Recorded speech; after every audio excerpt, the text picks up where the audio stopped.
Okay, I think we're on. Good evening, I'm Neil, VK3BCU, and this is the Amateur TV Net, which is run every Tuesday night at 8 p.m.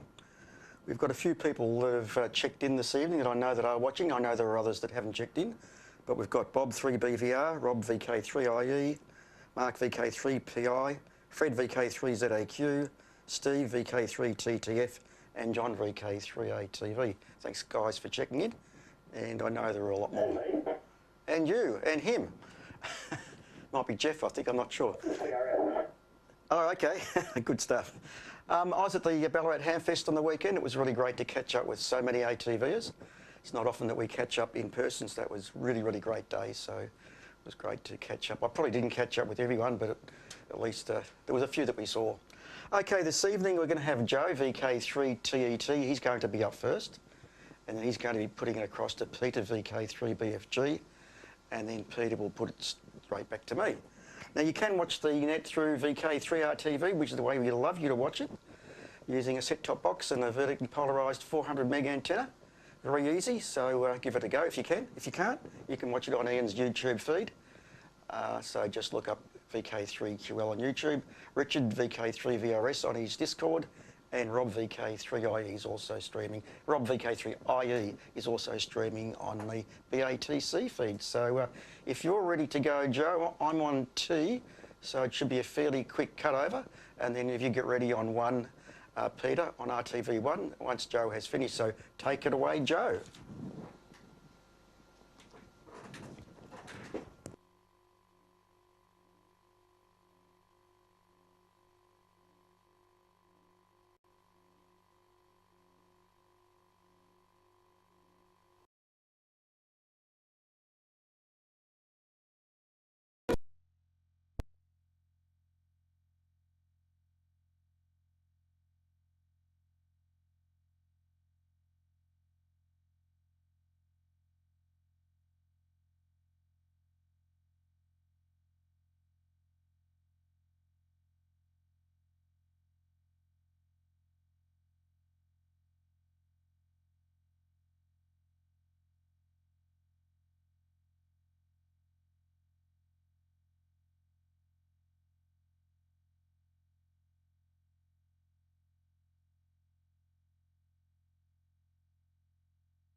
I began by asking him about DeepSeek. Was this further evidence of his belief that artificial intelligence was constantly accelerating? It shows there's still very rapid progress in making AI more efficient and in developing it further. I think the relative size or relative cost of DeepSeek relative to other things like OpenAI and Gemini has been exaggerated a bit. So their figure of 5.7 million for training it was just for the final training run. If you compare that with things from OpenAI, their final training runs were probably only $100 million or something like that. So it's not 5.7 million versus billions. When you say that AI might take over, at the moment it is a relatively harmless or innocuous seeming a device which allows us to ask questions and get answers more quickly. How, in practical and real terms, might AI take over? Well, people are developing AI agents that can actually do things. They can order stuff for you on the web and pay with your credit card and stuff like that. And as soon as you have agents, you get a much greater chance of them taking over. So to make an effective agent, you have to give it the ability to create sub-goals. Like if you want to get to America, your sub-goal is get to the airport, and you can focus on that. Now, if you have an AI agent that can create its own sub-goals, it'll very quickly realize a very good sub-goal is to get more control. Because if you get more control, you're better at achieving all those goals people have set you. And so it's fairly clear they'll try and get more control. And that's not good. You say they try to get more control as if they are already thinking devices, as if they think in a way analogous to the way we think. Is that really what you believe? Yes. The best model we have of how we think is these things.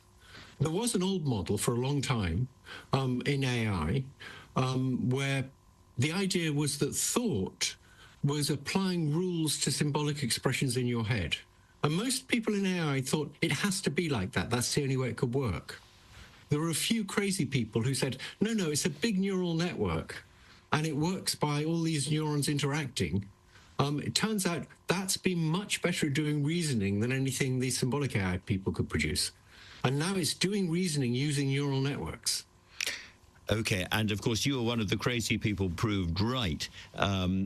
And yet, you've taken me to the airport, you've given it agency up to a point, and you've said that it wants to control a little bit more power, take power from me, and presumably it will be persuasive in that. But I still don't understand how it's going to take over from me or take over from us. If there's ever evolutionary competition between superintelligences, imagine that they're much cleverer than us, like an adult versus a 3-year-old. And suppose the 3-year-olds were in charge, and you got fed up with that and you decided you could just make things more efficient if you took over. It wouldn't be very difficult for you to persuade a bunch of 3-year-olds to cede power to you. You just tell them you get free candy for a week and there you be.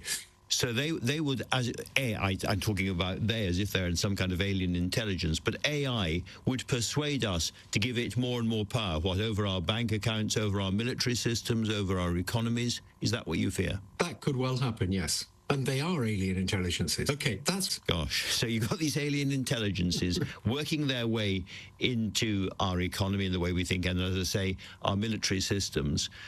But why and at what point would they actually want to replace us? Surely they are, in the end, very, very clever tools for us. They're they do ultimately what we want them to do. If we want them to go to war with Russia or whatever, that's what they will do. What we would like them to be just tools that do what we want, even when they're cleverer than us. But the first thing to ask is, how many examples do you know of more intelligent things being controlled by much less intelligent things?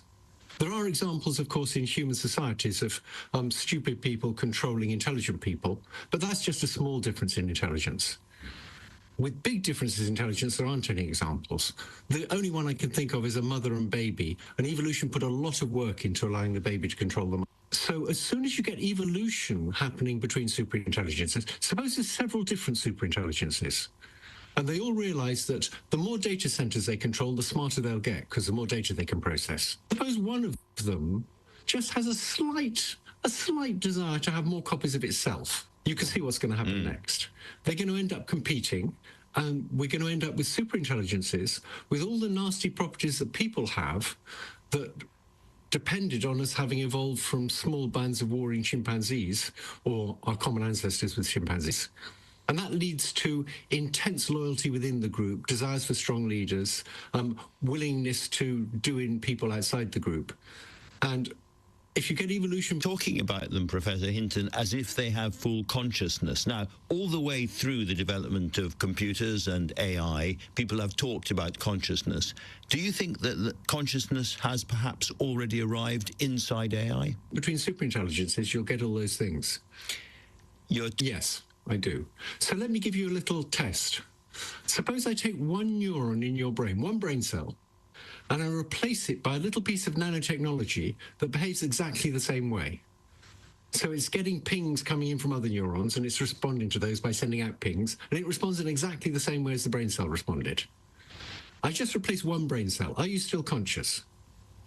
I think you say you were. Absolutely, yes. I don't suppose I'd notice. I think you can see where this argument's going. I can, yes.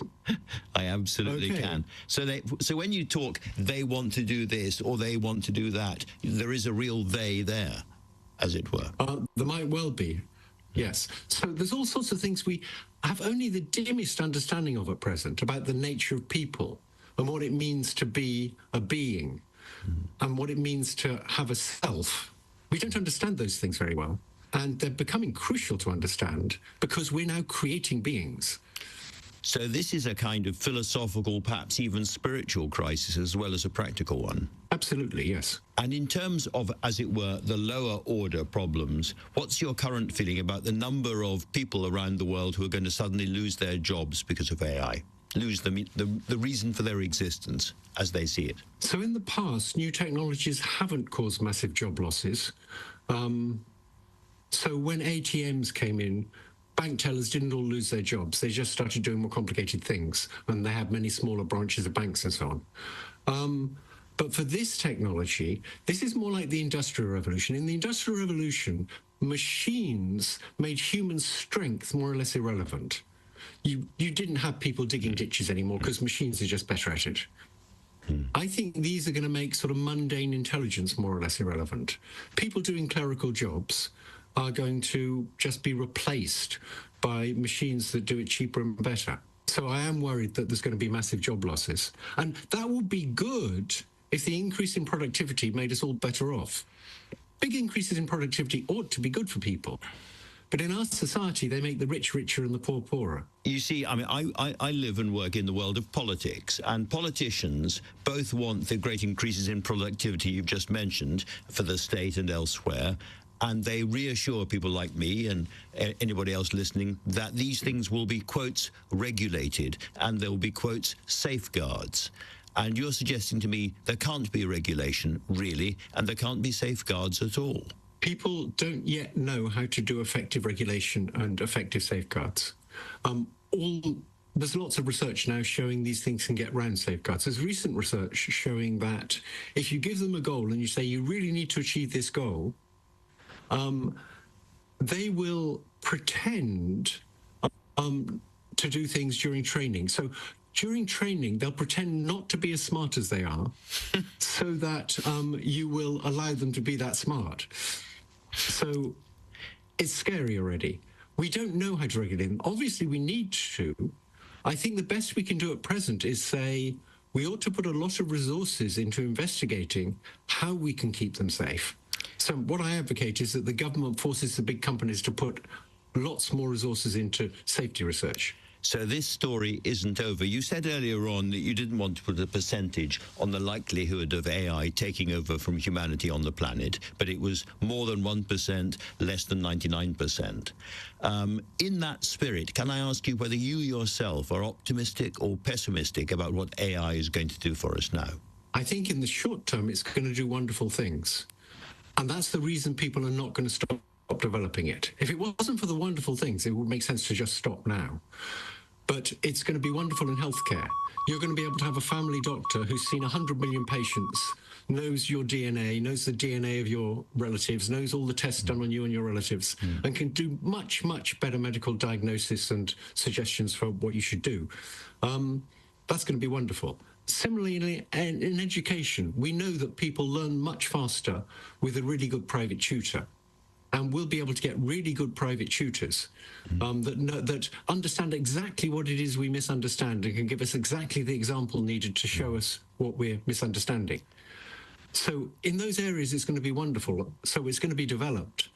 But we also know it's going to be used for all sorts of bad things by bad actors. So the short-term problem is bad actors using it for bad things like cyber attacks and bioterrorism and corrupting elections. But the thing to remember is we don't really know at present how we can make it safe. So the apparent omniscience that politicians like to show that they have is completely fake here. There is nobody understands what's going on, really. There's two issues. Do you understand how it's working? And do you understand how to make it safe? We understand quite a bit about how it's working, but not nearly enough. So it can still do lots of things that surprise us, and we don't understand how to make it safe.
Just at the right moment there, BK3 BFG.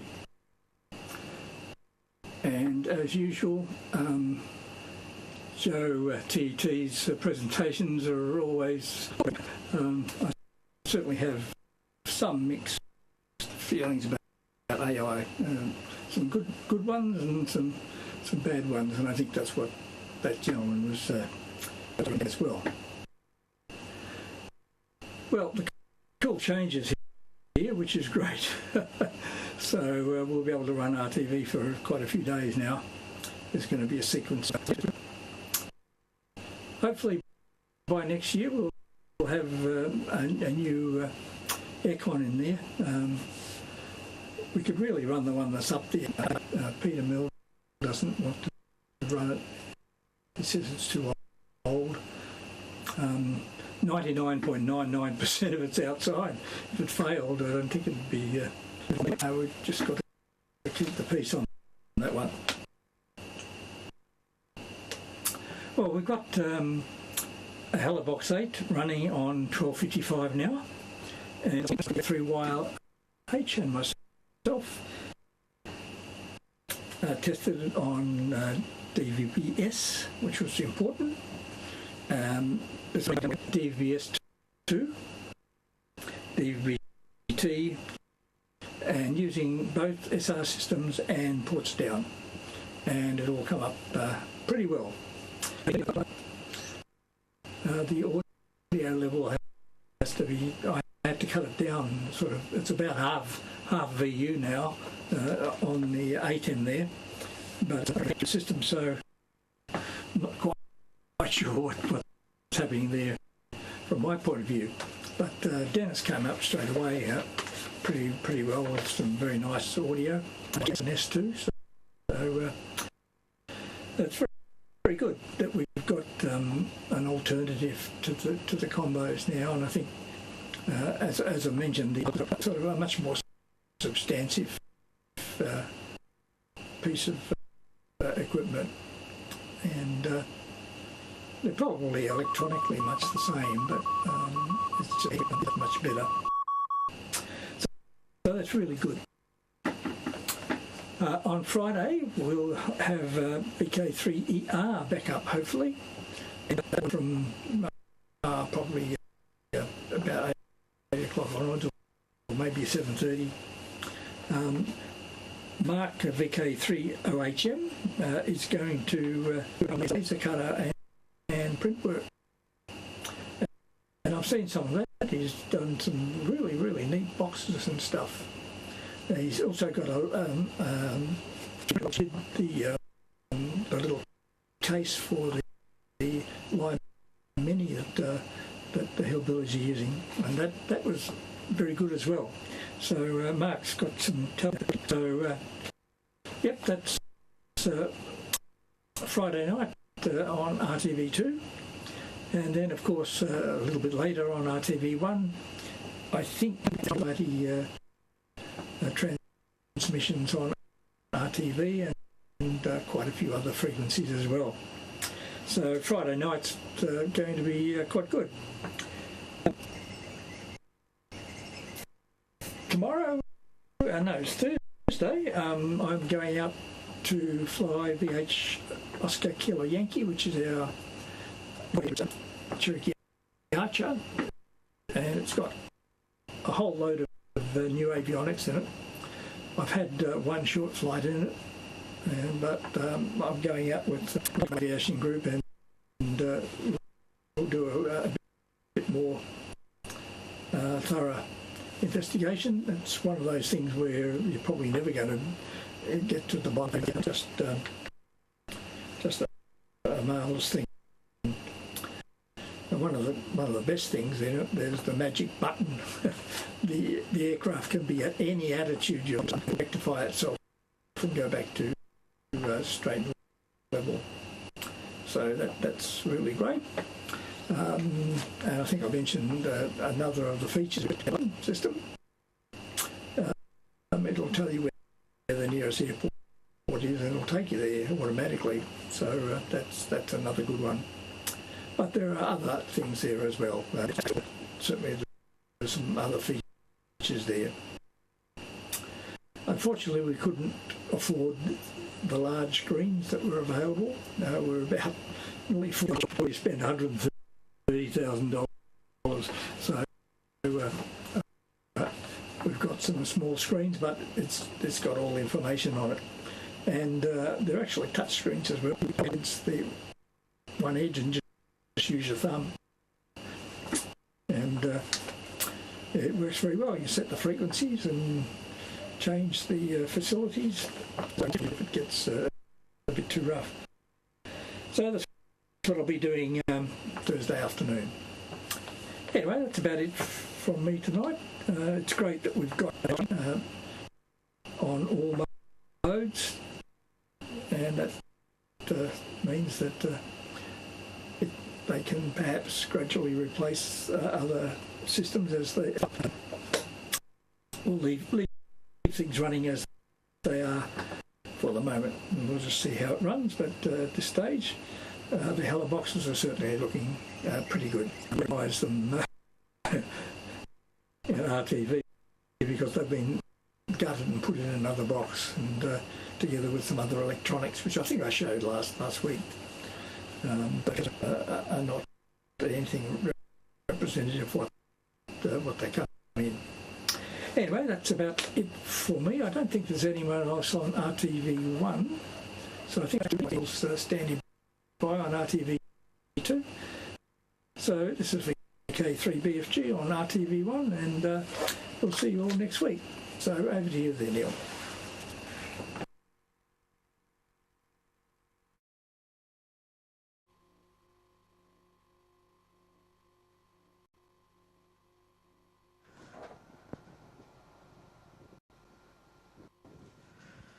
Right, thanks for that, Peter. I think I've got audio.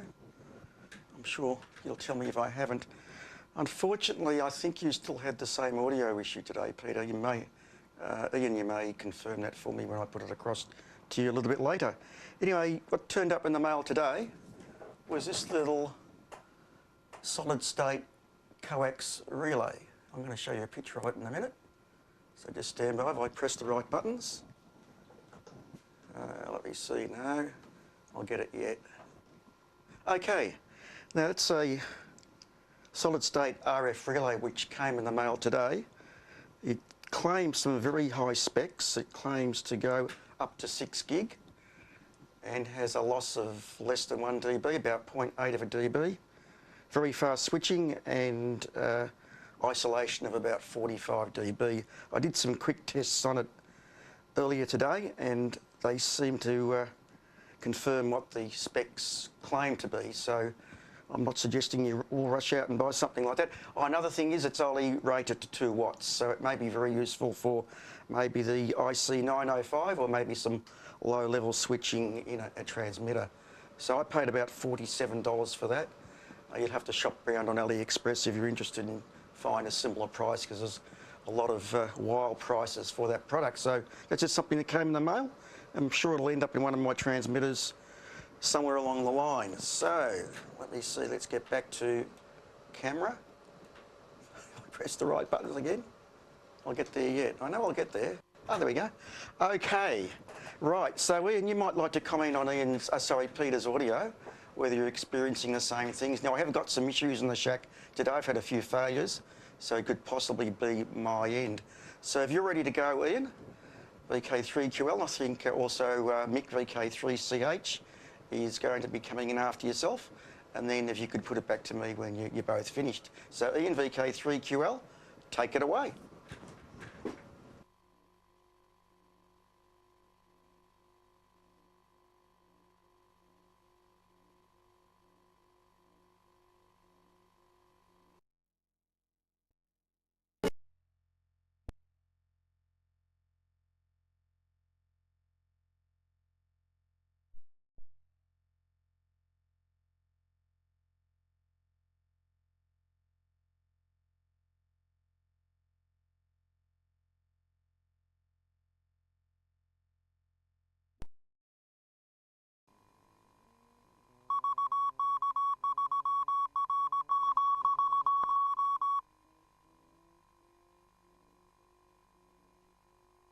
Good evening and welcome to television.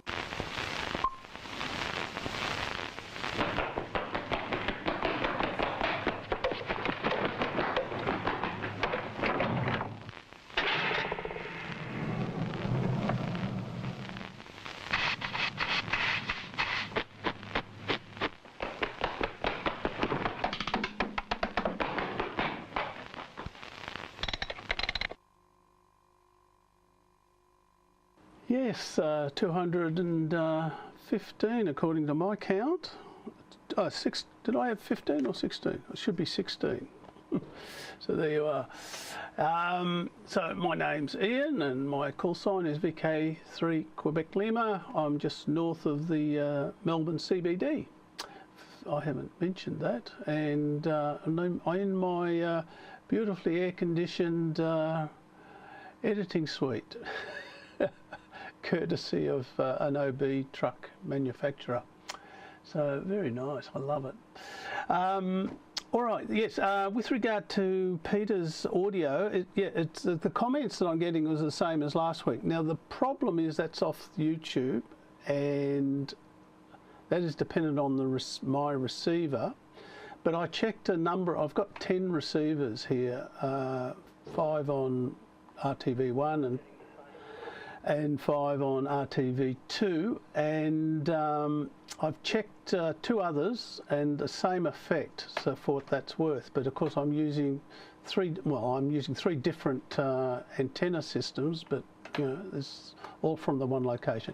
But Richard just reported that he was getting the same effect. It was a sort of a max headroom effect. There was juttering of the vision, and artifacts were on the audio, and the comment was it was similar to last week. So obviously I can only comment on reception of the repeater in this one location, but it was on a different equipment through different antenna systems, and there's other reports of a similar nature. So you might check what I observed on the YouTube recording, Pete, and so that's and be interested in other people who are receiving from other locations with other equipment. They could, Yep. So, and VK3 ATV, John is mentioning the same effect. So, so it'd be interesting to compare with what the recording is on YouTube. What the same effect was on that's recorded on the YouTube with what people were receiving locally. All right, and I'm getting a number of reports coming through that that was very similar to what people were experiencing. All right, I'll not dwell on that anymore. That's a work in progress. It's a development box, or machine, the repeater, and there's always things to change and things to improve on, so that's all good. All right, now let's go to the WARC Hamfest. It's in about 3 weeks' time, if I'm calculating it correctly, on Sunday. Lovely venue. Looking at online at the Encore Event Centre, it's got a champagne in the foyer, it's got a reception desk, it's got big polished floors and stage, and I believe there's catering on site. There's allegedly plenty of parking. $10 cash only. No, they don't have tap and go or whatever. So do take some cash. But if you're going to a Hamfest, you should take cash. You always get a good buys when you've got cash on you at these events. So that's in 3 weeks' time, and the next Hamfest in the Melbourne district area that I'm aware of.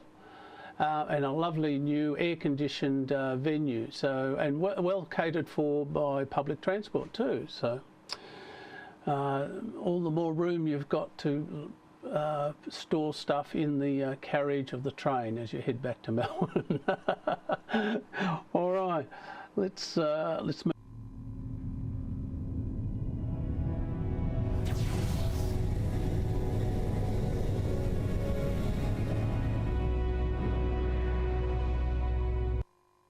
Now, the next thing I wanted to touch on is the LARA conference at the 50th anniversary program. It's in July, but registrations are essential and they close on the 28th of February. So spread the word. That's an outline of the program so far. So get your registrations in. There's only a few more, 4 weeks or so to get those in.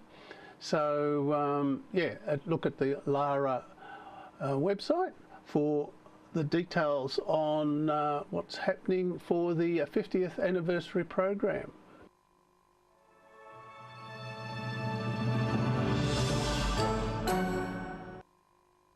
And of course the ISS is still up in the air, and it's got both the voice repeater and there's the packet system. Here's the passes for Melbourne. Have you tried the repeater in the sky recently? Let's have a look at the International Space Station passes for Melbourne over the next week.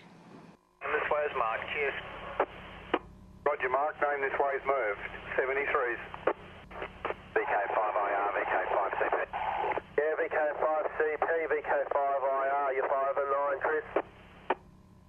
And I've got you both too, VK5IR, VK5CP, this is VK5 copying you loud and clear.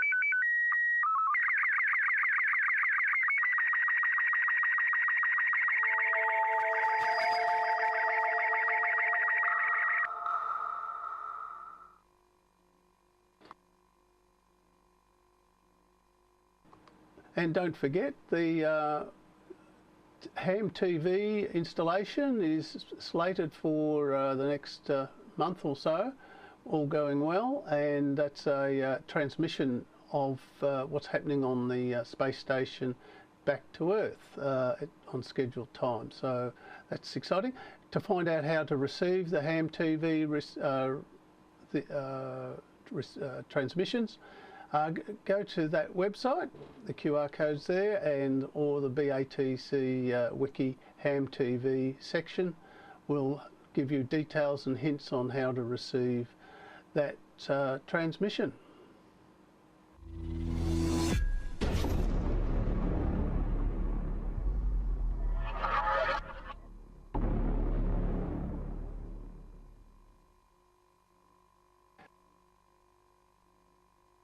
Dubus Magazine is an international amateur radio magazine, intended for the VHF and above operator. Published in Germany by not-for-profit editors, it is bilingual. There are 4 issues a year, each of over 100 A5 pages, which are devoted to a mix of state-of-the-art technical articles and DX operating news. Dubus subscriptions are approximately $50 a year for 4 editions, air-mailed to your door, organised via our very own honorary VK Dubus representative, Alan Devlin VK3XPD, details on the www.dubus.org webpage.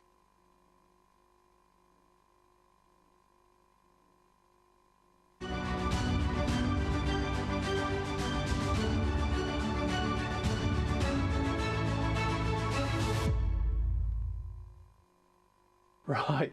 What I meant to introduce the Dubus segment was that the close-off date, Alan Devlin has got issued on VK Classifieds a deadline for subscriptions for this year, $55, and the deadline is the 15th of February. So get your money to him. The details are on the Dubus website if you haven't been contacted by Alan. It's a great magazine, by the way, and you know, if you're really interested in microwave work, then that's an excellent source of ideas.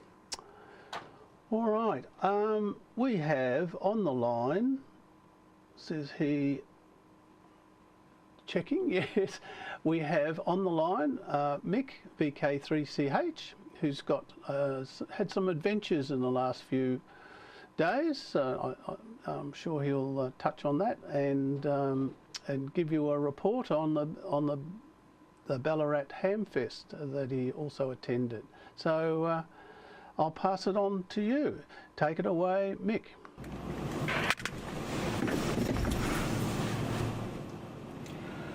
Okay, good evening everybody, and yes, it says I'm sending audio.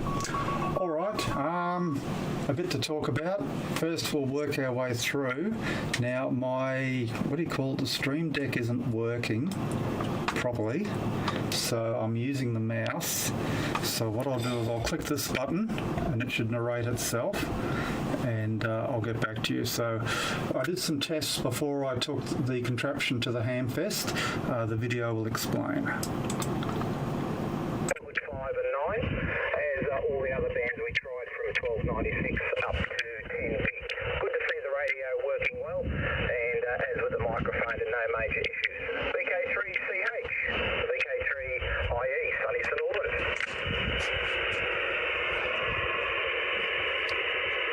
Yeah, VK3IE, VK3CH portable Doncaster. Mobile phone in one hand and microphone in the other, but a microphone that's working today, so that's good. Yep, no worries, thanks a lot for that, Rob. So we're just filming some of the connections here down the bottom, so they're all good, all colour coded, and that worked. And then up here to the dish, which we had to just adjust a few degrees to bring you from about S1 to about, I don't know, S a lot, over the 9, I'd say. So, all right, thanks a lot for the test. So let's see, in 2 days it'll be Ballarat, so it's all ready for that. So we're very pleased. A bit of work over a few weeks, but it's all paid off.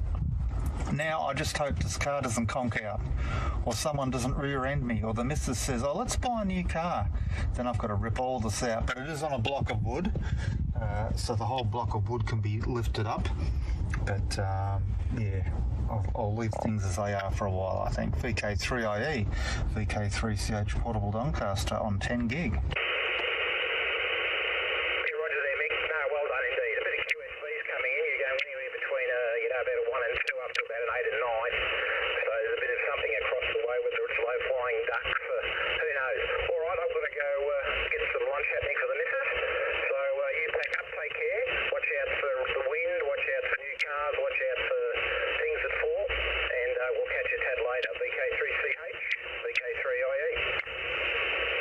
If anything's going to fall over, it'll be me.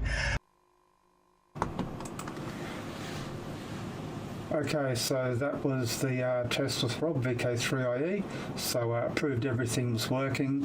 I do have this to put in later, which is just a current meter and how much voltage is left on the batteries. Considering now that I'm using the car battery to power everything, I just want to know that when it's getting time where the car might not actually start at the end of the day. Funny I should mention that, but anyway. All right, so with Ballarat, now, because my Stream Deck isn't working, all right, I should be, I've got to do that. All right, and we've still got audio. All right, is a few pictures here. That's a close-up of the 2.4 gigahertz board, which I replaced that 1.5 kilogram panel antenna, which I took to the Hamfest and it sold rather quickly. The XYL took care of that one. You can see that that's an example of color coding everything. So the 2.4 is yellow, and when I put my cables on the bottom, they're color matched for that. So there's 2.4, 5.7 and 10, although there's some better connectors that are in the way on the post. So I'll be replacing them with that. The hat and sunnies, because it was pretty hot out there and we were sort of facing sunlight as it was moving about, so we weren't just striking a pose, we were trying to not get burnt to a crisp.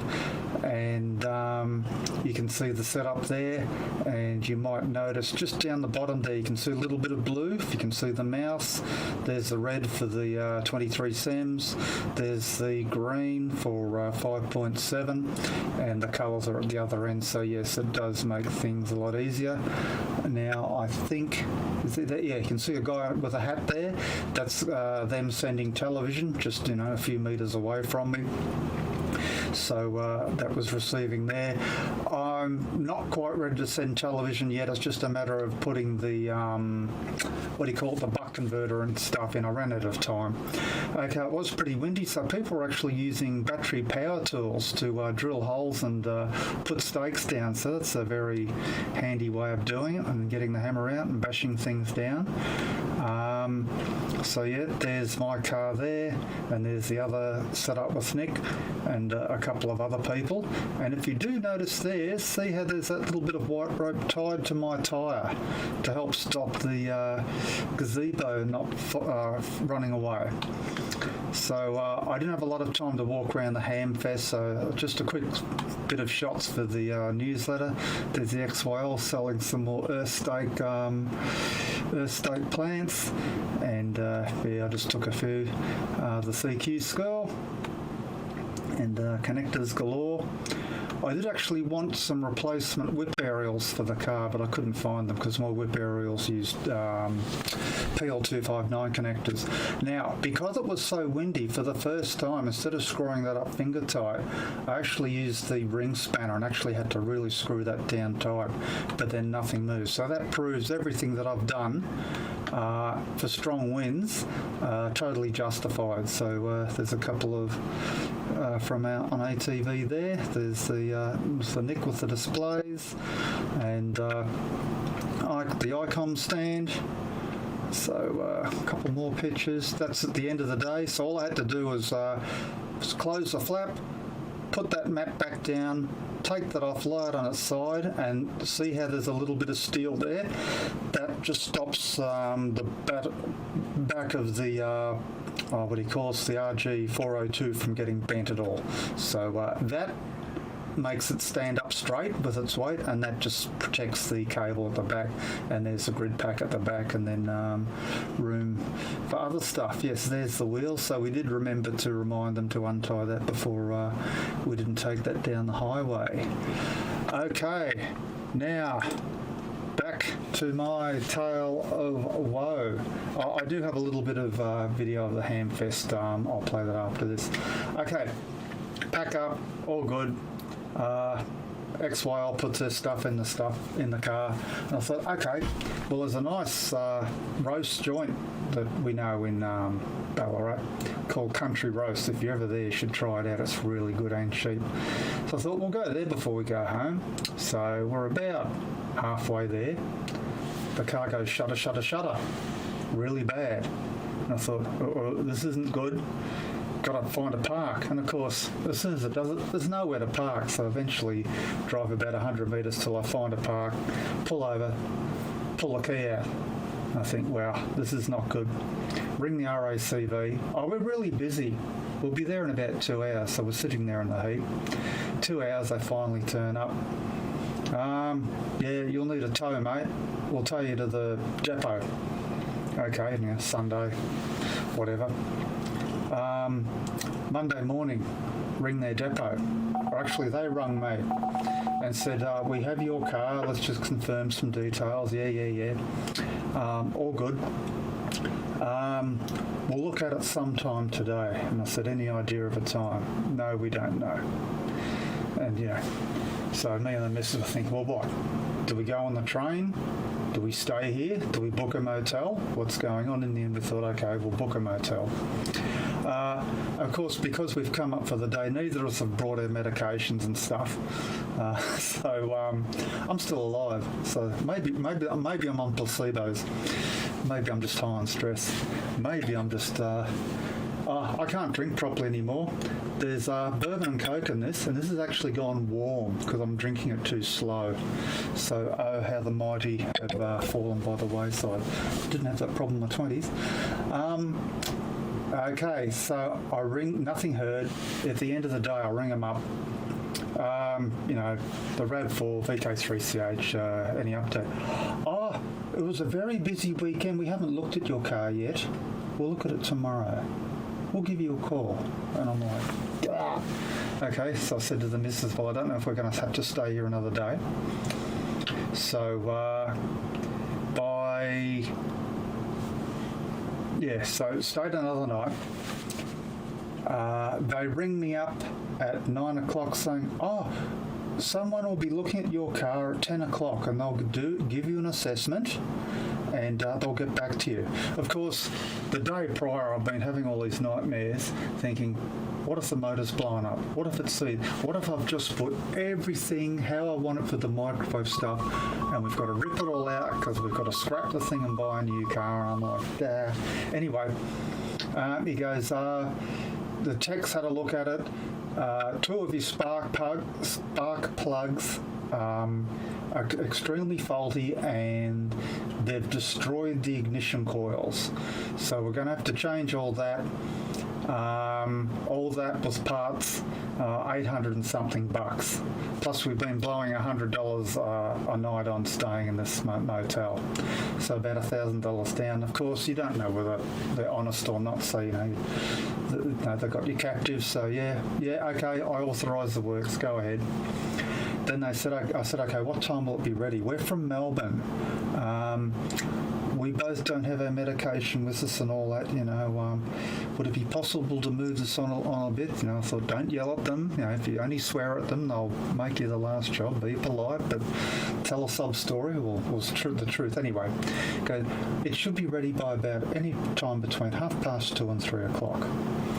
So we're just sitting in the foyer in this motel, and I said to the Chinese guy who was running it, oh, do you have an iPhone charger? Because now both our phones are going flat, and need to be contacted anyway. He lent us this charger, charged them both up. And I thought, blow this, let's just get a cab to this joint and we'll sit in their waiting room and, we can just sort of stare them down. So we get there about 1 o'clock. Oh yeah, my name's such and such, and you're looking at the RAV4, and told him the registration. Oh yeah, that's ready. I'll bring it straight out. No one's phoned us, so we would have sat there anyway. Brought it out. Yeah. Need to pay. Yeah. The missus is the one with all the credit cards. She goes pay it. Gets the receipt. We just want to get out of there.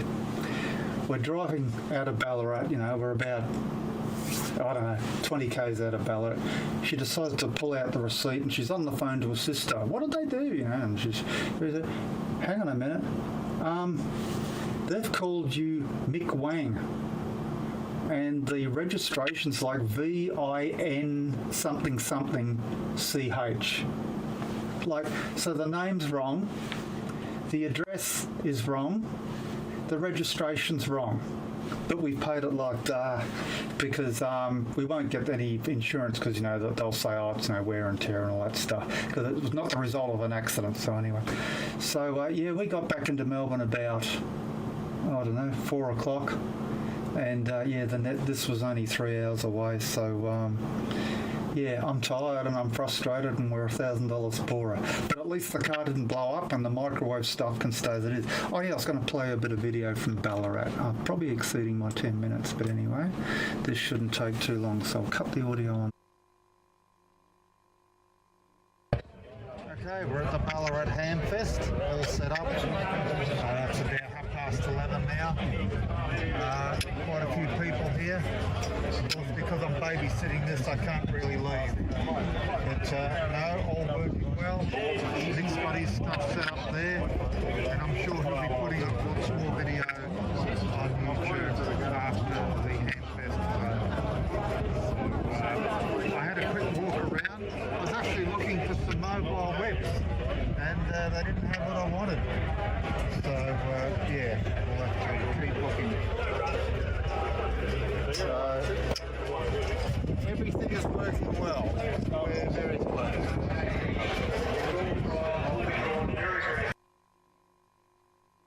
And that's audio's back. All right, so yeah, that's the short of it.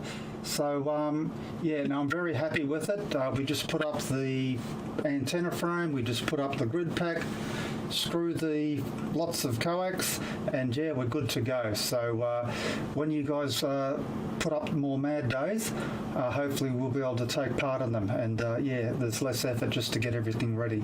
So as long as the car decides to stay alive. All right, that's my lot for this week. Catch us later. Back to you, Aidan. Great, thanks, Mick. Yep, no, great storyteller, and it's true. What happened to him would indeed have happened. All right, let's go for a quiz.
Right, that's the Tropo predictions for the next 5 days. So, yeah, some interesting developments between South Australia and Victoria, and also it's coming up. Yeah, it sort of goes a bit flat over the later part of the weekend. So, but yeah, interesting stuff.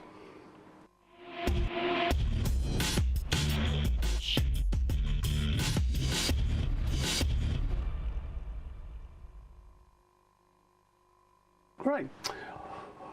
So I'm just thinking. Actually, I want to run another quiz. I just got a new bank of quiz questions, which I thought were interesting. I'll just give a sample of what they are, and I'll be interested in any feedback if you've got any ideas on what you think about these types of questions.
right. So I think they're a degree more difficult than some of the ones I've been showing up to date. So I'll be interested in any comments on those.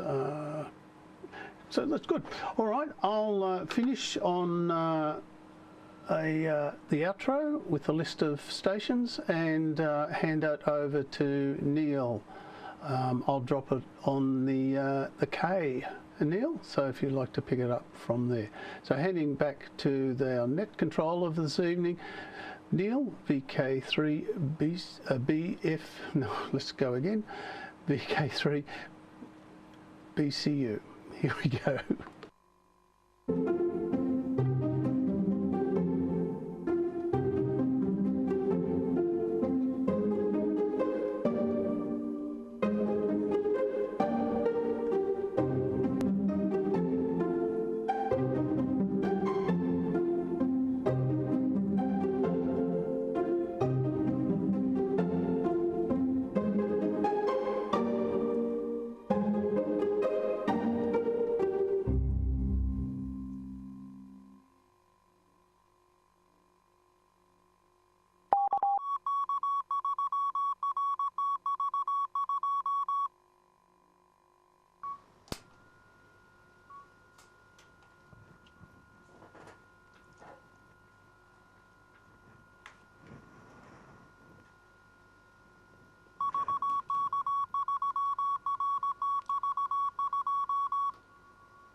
Right, too many switches. Right, thanks a lot for that, Ian. It was quite interesting. And I really feel for you there, Mick, especially not having your meds. That would have been the hardest bit for me, I think, if I was without my meds for a couple of days.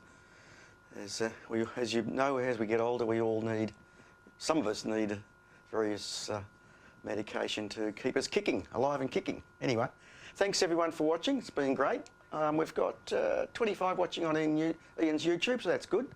So we'll see you all next week, and hopefully there'll be a few more stations on next week. So thanks for watching. See you all next week.